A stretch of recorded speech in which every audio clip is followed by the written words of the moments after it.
Hey, this is Daniel Daley.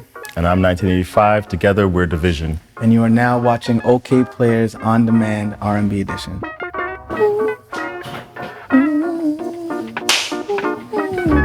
What were you about to say?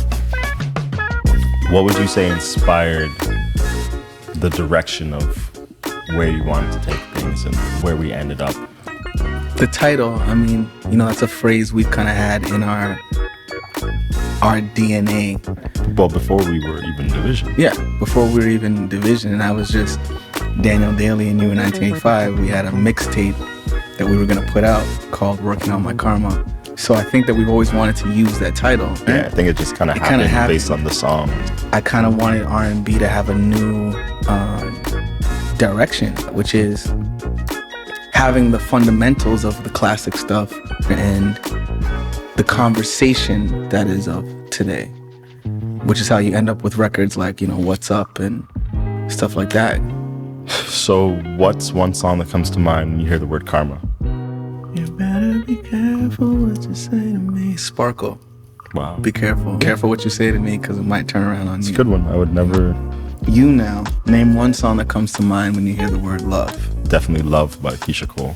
Oh, yeah, okay. It's the first thing that came to mind. Put a roster of people that you dated in a room. Who are you taking home and why?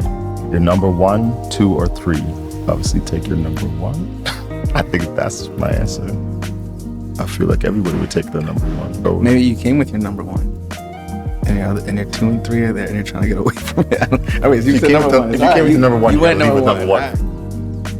If you take your girl on vacation, does she have to pay for the flight or the room? None. No. What? She's good. I'm taking her on vacation.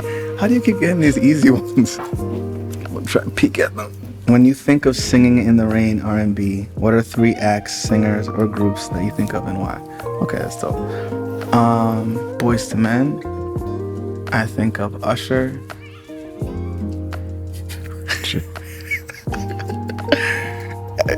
He has one of the most iconic ones. I'll give it to Ray J. With one wish. So shout out to Ray J. So I want you to name the key things that you always make sure are in a production that you do. I always try to find a couple things that don't necessarily belong together, whether it's like a melody that wouldn't necessarily work with the drums or taking a John Legend sample and making it a upbeat sex song. Yeah. Give me one more thing that has to be there. One more thing.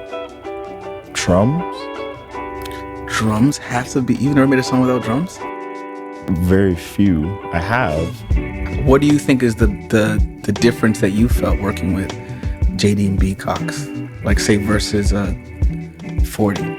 Working with them, I start to realize they're song-based first, and then the shape and sound and all the other stuff comes after that, where 40 is probably the opposite. And even on the records, there's a couple records that we had to reapproach the production a bunch of times. Mm-hmm. It was always based on what made the song feel best. Choose an interlude and explain why.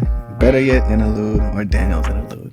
So I'm gonna choose Daniel's interlude because it's on our current project, Working on My Karma, which is out now. But also, it's probably the most divulging of my past that I think I've done. I talk about my mom, and I talk about, the first woman I ever was really in love with. I'm gonna go with Daniel's interlude. All right, I can't have everybody just shitting on Better Yet. Let me give Better Yet some flowers real quick. Is this on? All right, check. I've always loved the song. It was always a super special song to me. And I remember what I was going through when I wrote it, and it was a very much actually working on my karma moment. There you go. Cut that up however you want.